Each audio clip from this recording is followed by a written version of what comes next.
কুড়িগ্রামের ভুরুঙ্গামারী সীমান্তের মিলনী বাজারে সিসি ক্যামেরায় ধরা পড়ল রহস্যময় রোবট সদৃশ্য প্রাণী, যা দেখতে কুকুরের মতো।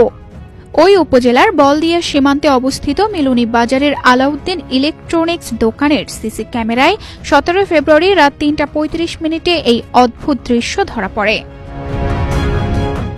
স্থানীয়রা প্রথমে এটিকে কোনো অদ্ভুত প্রাণী হিসেবে ভেবেছিল, কিন্তু পর্যালোচনার পর ধারণা করা হচ্ছে এটি হতে পারে ভারতীয় সেনাবাহিনীর ডগ স্কোয়াডের রোবট কুকুর। এমন রোবট সাধারণত সীমান্তের নিরাপত্তা, নজরদারি ও গস্তি পর্যবেক্ষণের জন্য ব্যবহৃত হয়।